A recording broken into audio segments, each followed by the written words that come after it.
All right, hello everyone. Welcome back. You are watching a SciArt live art stream. That's some people creating interesting art. It's like a podcast, but it's better because you can watch us work on creative projects while we're discussing interesting topics about science, art, or whatever else is going on right now. And unlike a podcast, if you're watching live, you can actually contribute to the conversation through the chat available on Periscope or YouTube. I'm currently streaming to both, and so I can watch the chat in both and hopefully get them working. We haven't had anyone use the Periscope chat in a while, so I'm not 100% sure it'll work, but I'll keep checking on it to make sure I don't miss anything. If you want to see the archived recordings of the SciArt live streams or the upcoming schedule, I have all of that information available on the link on the screen, which is gaiusjaugustus.com/SciArt-livestream. So I am Gaius Augustus. I'm a visual storyteller, multimedia communicator, and today we are actually going to be doing a 45-minute challenge that's kind of inspired by Inktober. And so we're going to be today's prompt. I'm going to let Jen talk about that more in a second. But today's prompt was dragons, and so I personally am just going to be playing around, sketching, and just trying to come up with something interesting. I've kind of thought about the prompt for a couple of days, but I haven't drawn anything out or sketched anything yet. I am joined today by my usual co-host Jen, and I will let her uh, introduce herself and tell us more about what October is. Hi, so I'm Jen, and I am a postdoc at a local university over here. And so Inktober is a monthly challenge started by, I believe it's Jake Parker. And for every day in October, you ink a picture. And it's taught to reinforce good habits, just drawing every day and inking every day, just to get into the groove of things. And there's a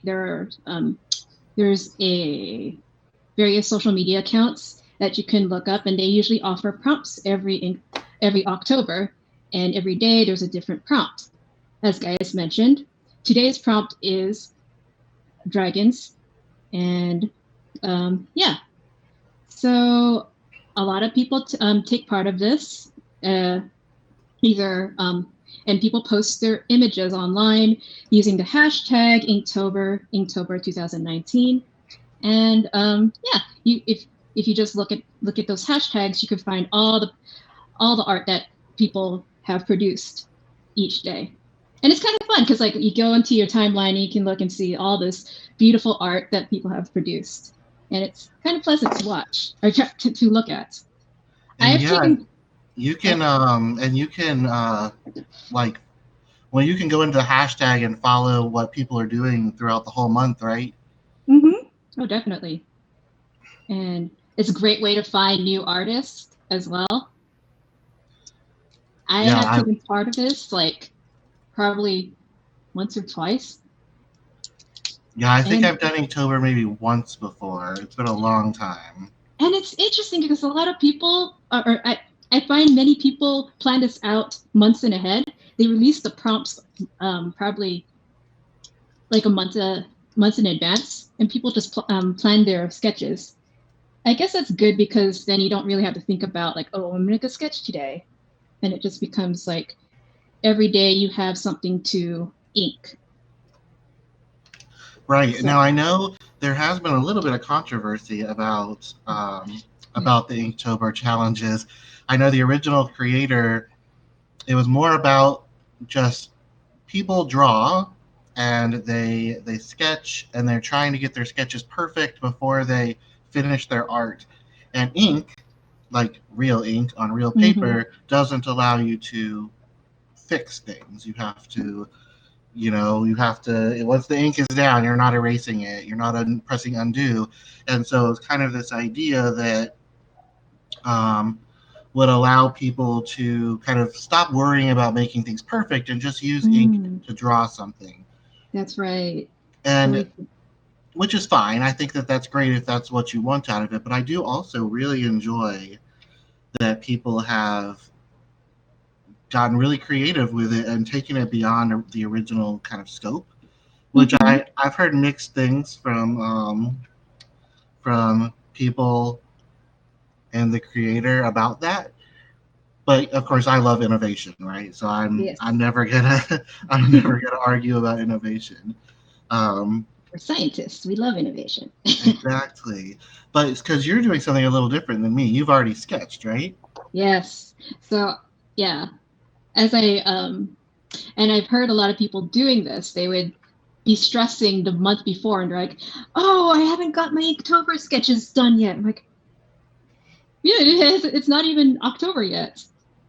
But that's how I like to do it. When I was actually the previous time I've done it, I actually did with pen and ink, or I did it with ink, traditional ink, and this was during grad school. So I found that if I wanted to stay on track, I had to I had to produce a sketch the day before. Otherwise, I wouldn't be able to. I'd be spending too much time um, sketching and then inking. And I'd usually do this after I came back from lab and I'm exhausted and can't really think about something. All I just wanted to do was do something. And Right. And I think there's a lot of value in that actually because people face different challenges when they're drawing. You know, mm-hmm, obviously, based on the story I told, the creator was very concerned about perfectionism, mm-hmm. which, a lot of artists have that problem. Oh yeah, But there's also the problem of not having enough time. yes, And this allows you to put in regular practice and just kind of promise yourself you're going to get something done, I yeah. guess. I mean, it may not be perfect, but at least you got something. Because Right, and nothing's going to be perfect, right? Like, no, that's just how things are. I don't know what my. but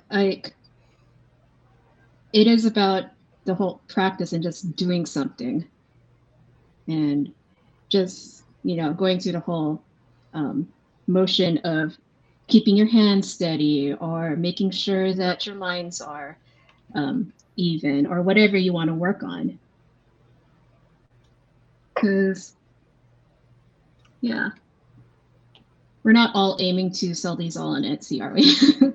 No, and actually, I'm always surprised when I see an artist like selling the Inktober stuff because when I first did Inktober, I always thought of it as this kind of like crappy thing, like Mm-hmm. this is your junk art. This isn't your like amazing art. And so I was really surprised when Inktober turned into this very commercial sell your Inktober pieces. And of course that's because the quality improved a Mm-hmm. lot once people were planning their stuff ahead of time, Yes. right? And I think it's a great way to support independent artists to Yeah, just I go out, agree. find Inktober things you like, and then be willing to pay some money either for the original or for a copy or Hmm. print. But I mean, that's not what's expected. I mean, it depends on person to person. For some people, this is just a nice exercise, but it's not. I don't think that everyone should be expected to be selling their Inktober stuff. No, definitely not. Yeah. So one of the things that I posted like early in the month, and I said, you don't have to think of Inktober. There's this Thinktober thing, which is like a SciComm version of Inktober. Is that really? I did not know that. I'm not really exactly sure what Thinktober is. If someone knows, you can feel free to like correct me and tell us a little bit more about it. But I saw Thinktober as kind of I interpreted it as like a SciComm version of like things to Mm, think about.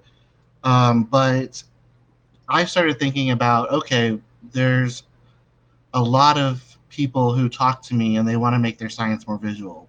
And mm, the biggest complaint to hear all the time is, well, I'm not an artist.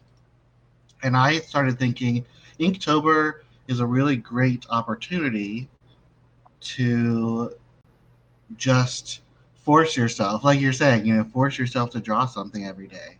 And mm-hmm. so I was thinking it might be a cool exercise for people to just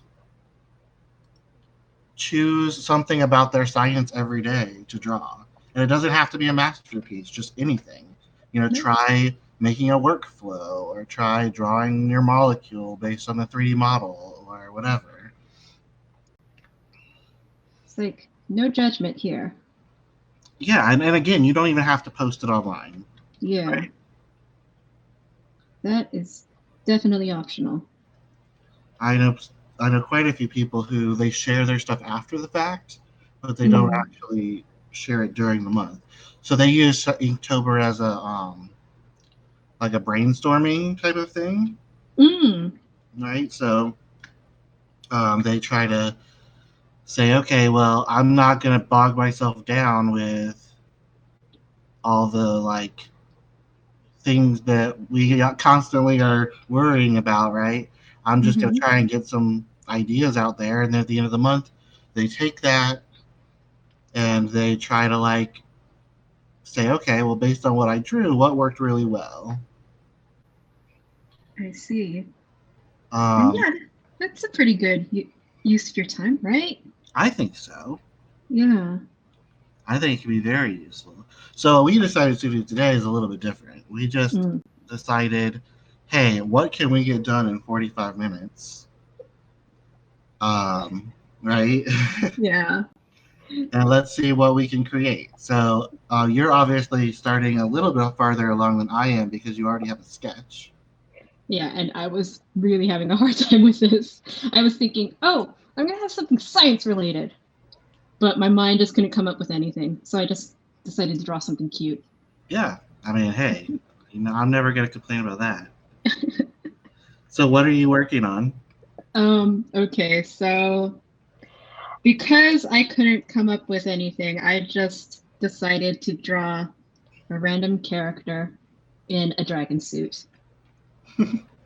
Perfect. I Absolutely perfect. think my mind needs a break from science. Yeah, I understand that.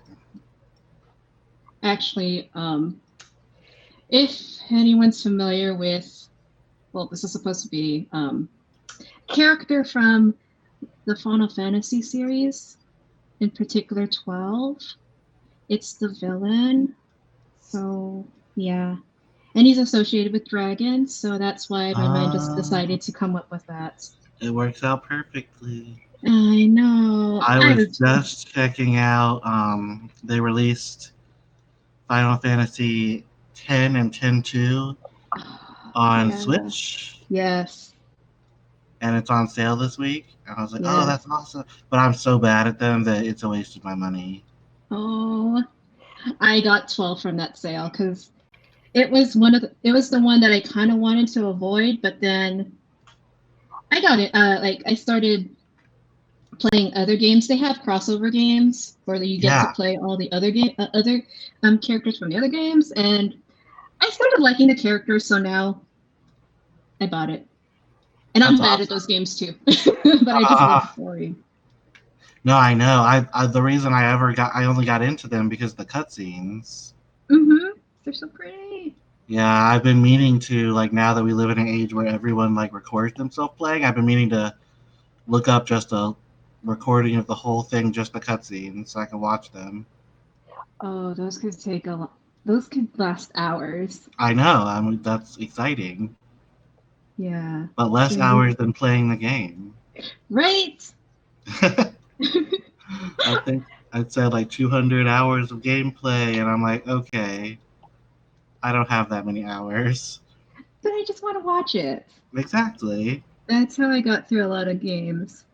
by watching other people play them. Yeah, when I guess that Final Fantasy X came out when I was in college the first time, Hmm. and I had friends who were like really excited about it. I think that's Mm. when it came out, but and so I think I played like the very beginning of the first one, which is like you go into like a blitzball Mm-hmm. stadium, and I couldn't even get through that, and I kept getting confused because the it was the first time I played a game where the cutscenes really blended well with the gameplay.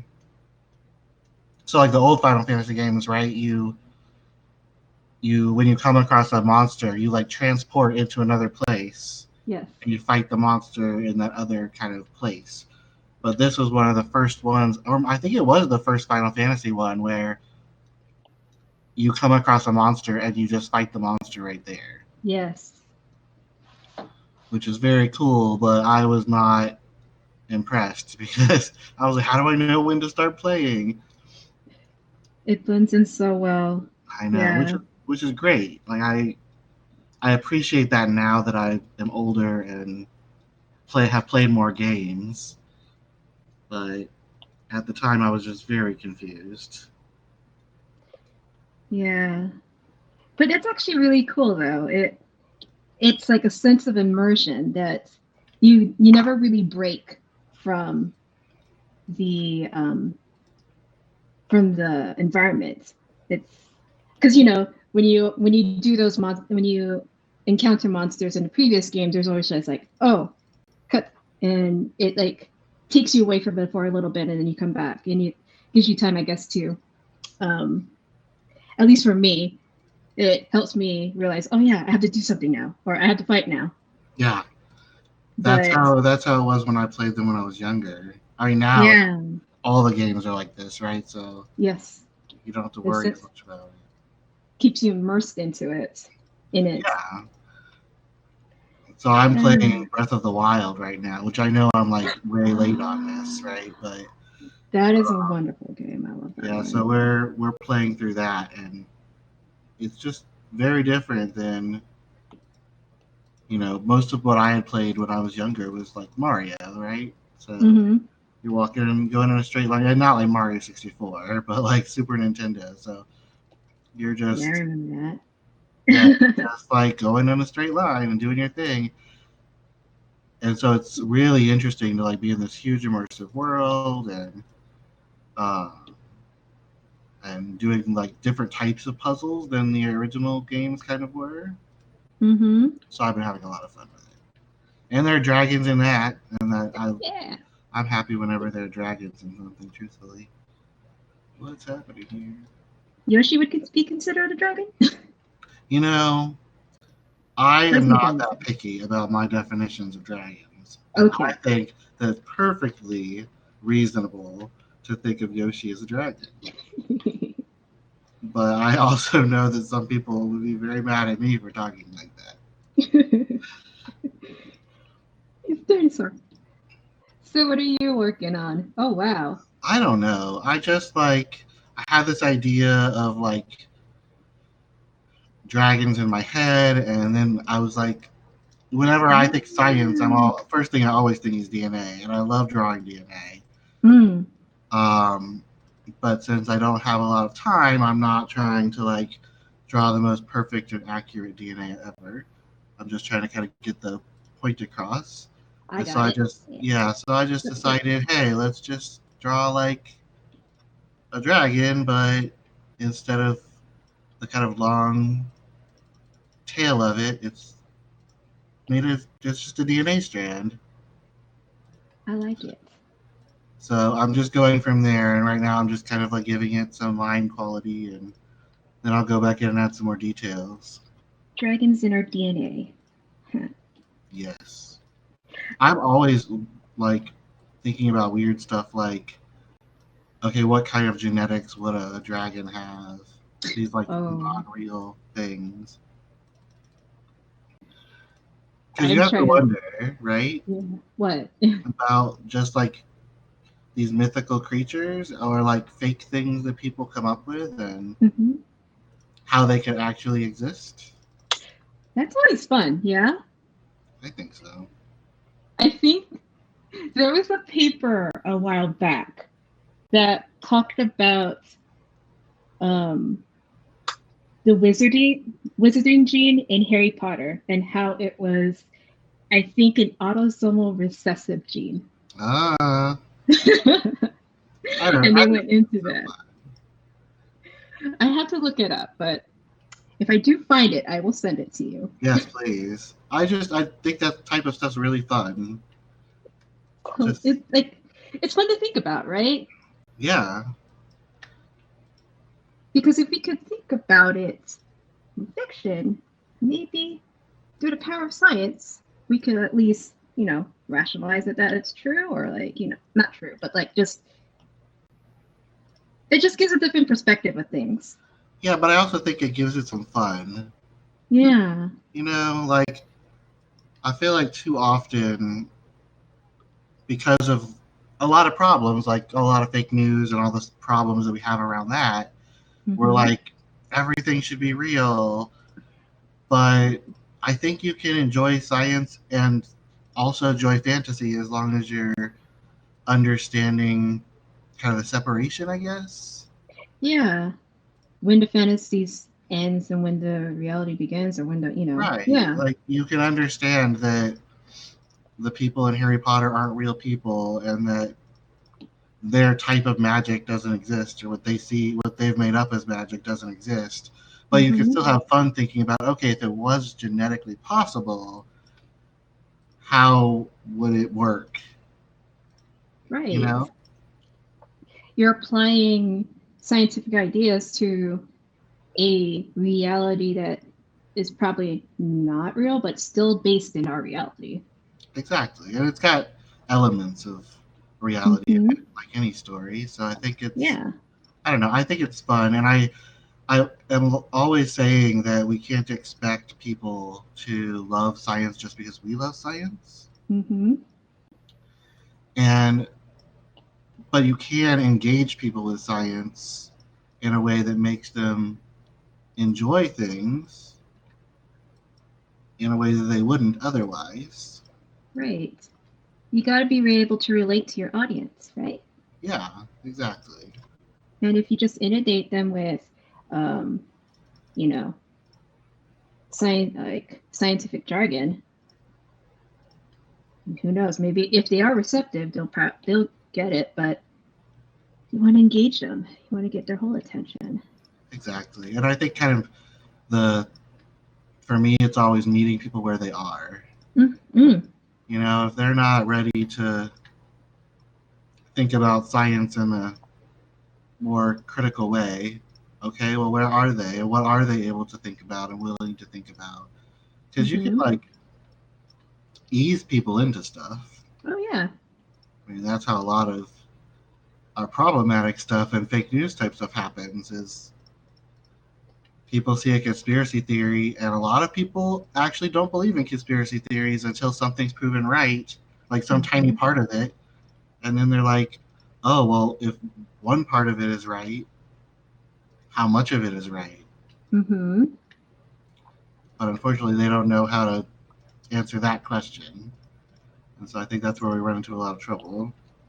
So then they accept, because something was proven right, they accept everything as right when there could just be facets of it that are, or pieces of it that could be true. Yeah, maybe. You know, the storytelling event that I went to a couple weeks back that I participated in, the theme was superstitions. And one of the storytellers was talking about this whole thing about, she was talking about flat earthers and how she actually, um, went to a meetup of theirs. There's Mm-hmm. a bunch of flat earthers, and I just learned that they call other people who believe that the Earth is round earthers. Okay, that's great. I mean, it's I'm okay uh, with that. or globeheads or something like that. Well, it's like they actually have a term for this, and yeah, it's just interesting because did you know that flat earthing theory is not a new thing? It was like the 1900s, people still believed that the Earth was still flat. Yeah. And yeah. Yeah, I knew a older lady growing up. She didn't believe the Earth was flat. She thought that was silly, but she believed that the Earth was like inside out, like we were inside of some giant thing, and then so like somehow we were still at the center, but we weren't like on top of something that was like part of this vast universe. We were like somehow inside. It was very strange. I don't even know how to describe it. But it was this very interesting theory that I've never heard since. I have not heard that. And I don't know where she got it from. Is that to make humans and like our world the center of the universe? I think that was kind of the purpose of the idea. I could see that, but I guess that is interesting. I had a lot of trouble wrapping my head around it. But people are going to come up with the weirdest things. Yes, amazing things. Yeah. And sometimes it's because it conforms to their bias. Very or just is something that they I don't know. But yeah. Well, I know there was a study that came out that talked about the fact that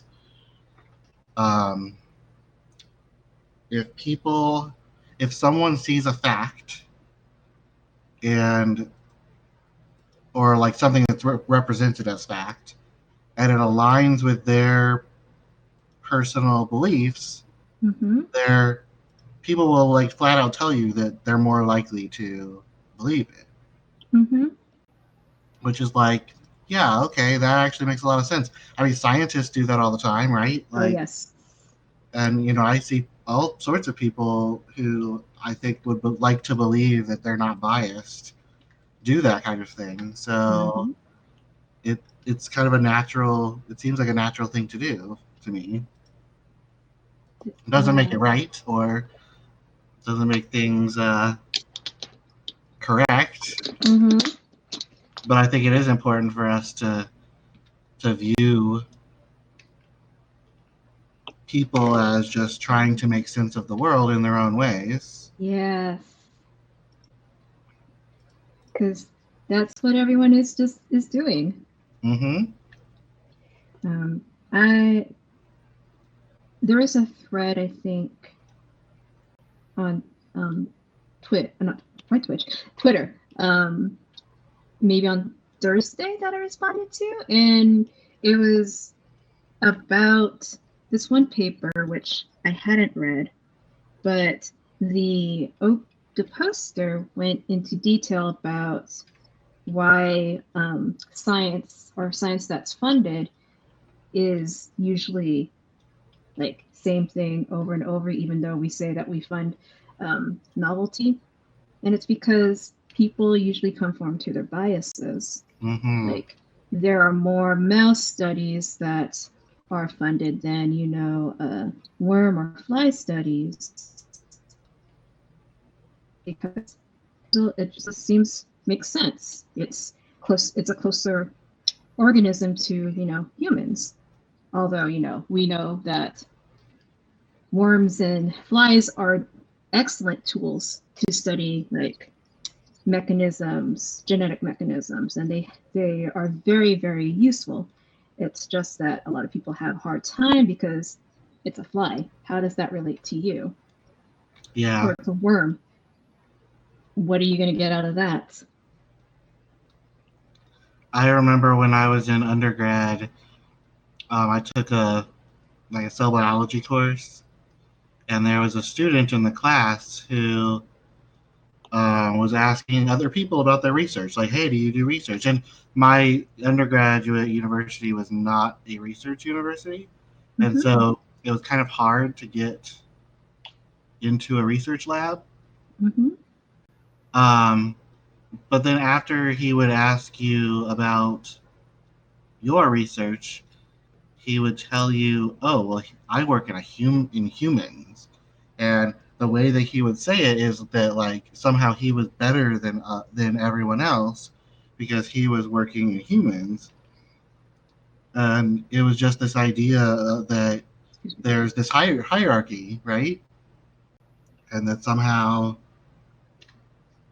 by working in humans, he was somehow, I don't know, doing something Superior. more important or more, what's the word, Uh, more relevant. but relevance is always, in context of something else, right? So Totally. Well, there's a lot of reasons we don't do certain studies in humans, right?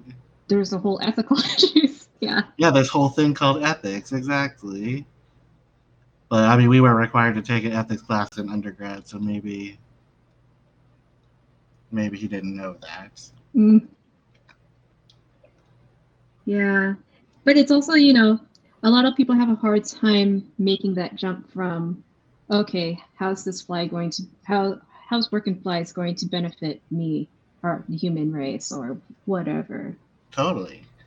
Yeah, I still have to have those conversations about um, does science have to be for a purpose? Yeah. Like, can you do science for science sake? Is that good enough? Like, is that a good enough reason to do a study? Because, Mm-hmm. I mean, at the end of the day, knowledge will help us in some way. Mm-hmm. I like to believe that. Yes.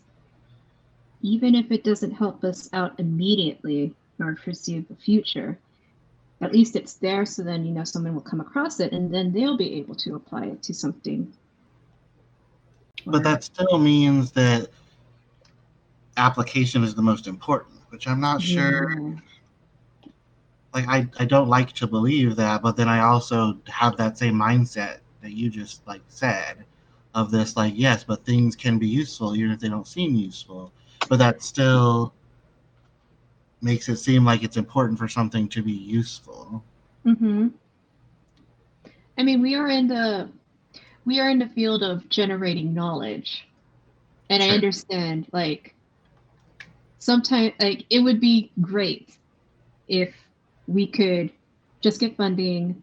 See, I guess it's just like there are like limitations right now that prevent us from just generating science for science sake. True. I think We have to that's be funded. probably the biggest thing is that we're trained Mm-hmm. to ask the question, so what? Mostly because we won't get funded unless we can answer that question. Mm-hmm. And then if we don't have funding, then we can't continue asking these questions. Exactly. Yeah, science has become such a business. I know, for real. Very And sad in some ways. In a lot of ways, actually. it is good and it is like not so great. I can see, yeah, if we're just doing science a for a goal, for like an end purpose or for like a product, then I think we're going to be missing uh, science that could, like, for example, if we were just producing a drug, if the end goal is just to produce a drug, then I think we wouldn't be able to explore other possible things that could influence the disease because it's always going to be just one mechanism, this drug, and that's going to cure everything. And I think that's like the mindset that kind of hindered uh, drug development for a while. Yeah. And a lot of the drug development has kind of shifted, actually, Mm-hmm. from looking at, okay, well, what can we what targets can we come up with, or even, it used to be you would try a drug out, you would see if anything happened, and if something happened, then Right. you would just be like, great, okay, we'll use it, and you wouldn't do the research to see what the downsides were, Mm-hmm. right? It was just like, great, we have something that works, um, which of course has its own problems, Yes.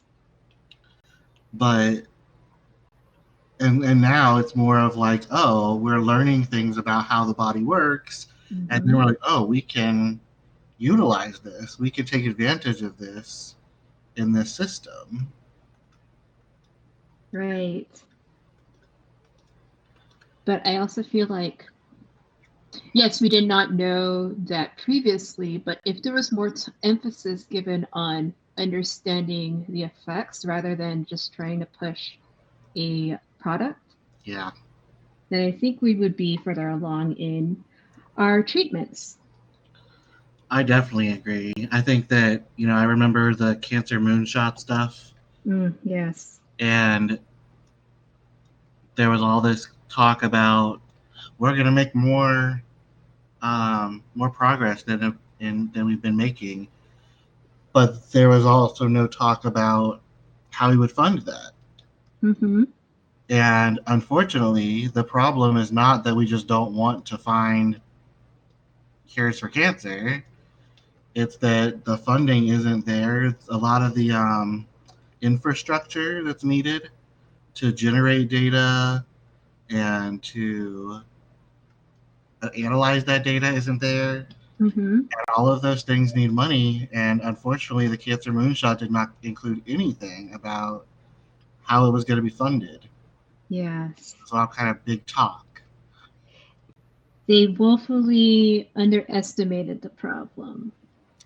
Yeah, well, I mean, that's also kind of part of the problem with things having to be super popular in order to Yes. get them funded. Yes. But that's also why I think a lot about um, how I communicate science to other people, because Mm-hmm. I do think that in order to get everyone interested, everyone quote unquote, in order to get more people interested, like I said earlier, you have to meet them where they are. Mm-hmm. So that means that if they're interested in video games, how can you put science into video games in ways that put it into a positive light? Oh. And the other scary thing is that people who are anti-science are already using a lot of these tools. Mm-hmm. They're already so far ahead as far as thinking about ways to scare people about science. And we are, I don't know if it's trying to take the high road or what, to like by not using those tools, but I feel like we're only hurting ourselves by not using any tool we can to make something accessible to someone. Yes. Yes, I totally understand because then that reinforces their beliefs that, oh, um, those elites are not using this, or these elites are doing this, and it kind of feels kind of exclusionary if we don't try to meet them where they are. If we try to be like superior or the expert or something like that. Right, and actually, I felt that way in science. I don't know if you've ever felt that way. Oh yes. Oh, and we're in the know, right? Like Yes. we're scientists, trained scientists, and Oh we yes. definitely get the feeling that things are exclusionary. Mm-hmm. So imagine And how people who have no science knowledge feel. I mean, even just dealing with the technicians that work in our lab, they're working in science, but they still feel, I get the feeling that they also feel, excluded from the actual science, that like the scientific process. When I ever talk to them about like what I'm doing, they're like, oh, yeah, no, yeah. Yeah, I know technicians in labs I've been in have been like in that kind of I'm just trying to get my paycheck mode. Exactly. And I was in the same way too when I was a technician. Yeah. And again, like that's in part because when you're in a minutia, when you're like in there every day, things aren't as exciting. Mm. You think about every job you've ever had, right? Yeah. When you first start it, it's like everything's new and you're trying to figure out like all these new things and things are so exciting. And at some point, things just become the everyday and you have to remind yourself that things are exciting. Mm. And I think I'm pretty good at that, but I know a lot of people are not. Finding exciting ways to. Oh man. Sometimes, like, I want to try a. I want to study a question, but we don't have the resources. So I like think of ways how to use our existing resources to do the things that I need to get done without having to like spend too much money and that stuff. And sometimes that could take up my whole day. Oh yeah, I'll Yeah. bet. That's a huge problem. And again, that's a funding issue. And I don't know how often you see my like rants on Twitter, but I definitely am someone who believes that funding comes from public trust and public interest. Yes. And right now, we're very interested in like security and like quote unquote threats because that's where our leadership is right now, is telling us about all these threats. And so, because the interest is in the threats, then we're focusing a lot of money on how do we stop threats. But Mm-hmm. if we find a way to change the focus just by getting people interested. Again, you don't have to teach people all the time. You just have to like get them interested in it. And we see this all the time in social media. Some like hashtag will start trending and all of a sudden people are doing all sorts of like the ice bucket challenge for ALS, and they're all of a sudden raising all of this money and awareness. And again, it's just using the tools, and I feel like we're not doing that very well in science. No, because I guess we're just stuck in a certain way of communication, and that like all that other stuff is simple or yeah. I don't know. But I mean, in parts, I understand it because a scientist, your job is to be a scientist. Mm-hmm. Your job isn't to find find fun ways to get people engaged in science. But that's why I think it's so important to work with like outreach and professional science communicators Mm.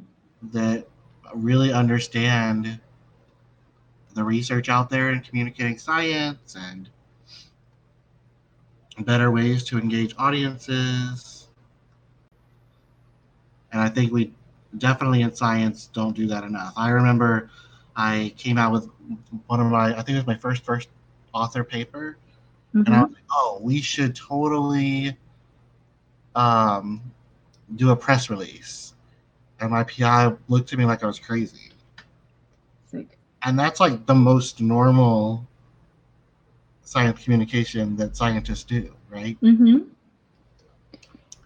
That's an interesting reaction from your PI, but I mean, I think he just felt like he like people wouldn't be interested. Whereas I'm always like, how can we get people interested? yeah, it's like assuming that they wouldn't be interested is like self-defeating. Exactly. No, that's exactly how I feel. All right, so it is 45 after. So that's our 45 minutes. Okay.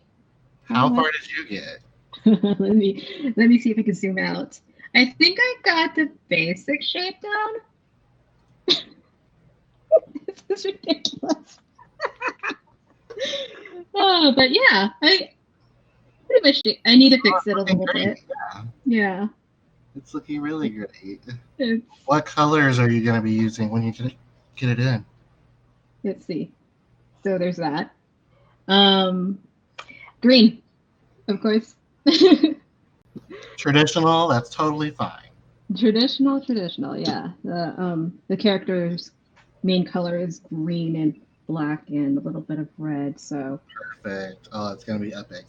I'm going to post it afterwards when Yes, it's done. please. And really, if anyone else out there has been drawing dragons or working on something while we're working on stuff, you should definitely, reply to our thread when in the video. Hashtag Inktober, hashtag SciArt. Even if it's not, really big science, I think that it's related to the stream, so I think that it's cool. Yeah, I Um, didn't do science. yeah, right. And I hope that other people who are listening are participating in Inktober. I would love to share your work, so feel free to DM me any of your Inktober stuff you're doing, and I'll go to that tweet and retweet it. I love seeing the types of things that people are getting done for Inktober, especially a lot of the scientists Me who are too. kind of digging into drawing. Some for the first time, some for just kind of getting back into the motions. So I just had this like general idea of like dragon DNA, right? I love Um, it. and I got that kind of idea out pretty quick. And then I was like, okay, well, I want to give myself a full 45 minutes, and I like to challenge myself to like use the time. So what else can I do to just kind of like push it forward? And I started thinking about texture. And so I started just like, okay, well, let's add some texture in the face.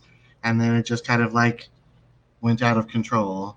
So I don't know if I took it too far or No, not. I love it. I love the clouds or the background for the clouds. Yeah, well, I when I was in high school, I took art classes. I was at an art high school, Oh, and cool. um, we one of the teachers at the school would not accept art unless it had a background. Mm. Because she was like, people draw things and then they don't pay attention to the backgrounds. Every piece needs to have some attention to the background, and so it's kind of a joke, like at the school, to just draw like the corner of a room. You know what I mean? Mm. Like literally, hang on, I'm gonna start a new layer. Like literally behind whatever you were drawing.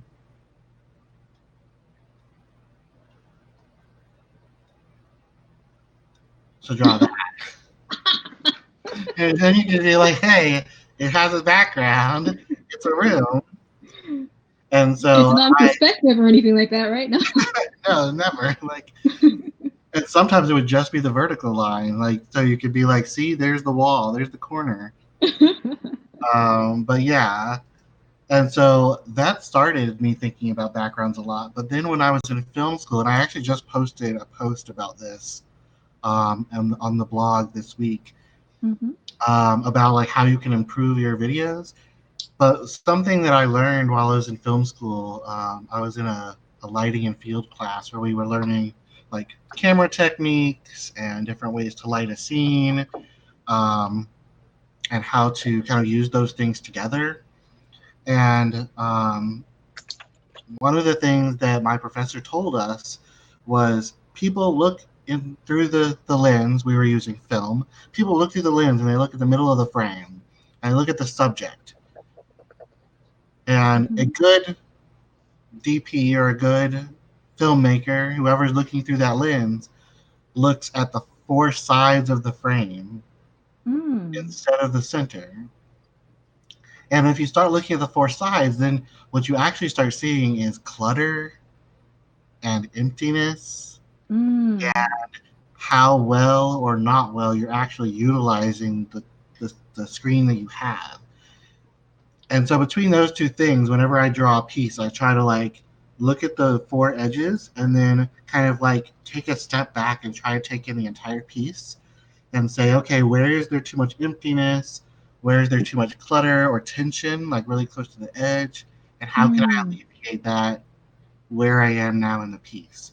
And so very early on, the dragon was kind of like going off the top of the piece, and I was like, oh, that's cool because it gives it a sense of like depth because it's coming back in much bigger, but it actually just was making it really tense, I felt. So I moved it down so that the whole dragon fits um, on the in the picture. And Yeah, I I feel think like it's taking up the whole space now. yeah, now it's like, oh, this is a picture of the dragon, and that's how it's supposed to be. And it's like I like how the helixes are making your eye travel all throughout the page. Yeah, I was hoping that that would happen as I was doing it, but I wasn't like planning it necessarily because I was trying to get it done before. Oh no, I just put 19 for the year instead of I like 1990 something I was gonna put. Oh wow, we're going back. Because I always put the full 4. Mm-hmm. But yeah, I was like, this is not 1919. What are you doing, guys? Look But at yeah, that. so I don't know what I'll do with this. I guess I'll just post it on Twitter and maybe I'll add a little like a shaded background or something, and then I'll see about posting it up on Twitter and in response to our usual thread. Do it. And you have to do the same. You have to. I know. You definitely have to give us the final when you're done with it. I'm just gonna, Oh no. here we go. See, now it's got a background, and that's good enough. Yay. All right. Yeah, I will All right. post it. So we haven't chosen the next date yet, We have not. but as soon as we do, I will be posting that up on my website at gaiusjaugustus.com/SciArt-livestream. I want to remind everyone who's watching to go follow Jen. I have her Twitter handle on the screen right now. Go follow Right her. there. She does cool stuff. I love when she finally gets the posts up so I can see the cool art that she does. But it's also cool to see your research and the things that you do. And if Yes. you're not following me yet, I mean, I don't know how you found this stream, but Right. you should follow me too. That way, I post ahead of time so that we know when we're doing it. Mm. Anything else you want to say before we go? No, but thank you for watching. I hope you enjoy our art and what we came up with. Well, I love yours, so I'm sure they do too. Mm. All right, and we will see y'all next time. Thank you so much for watching. Bye.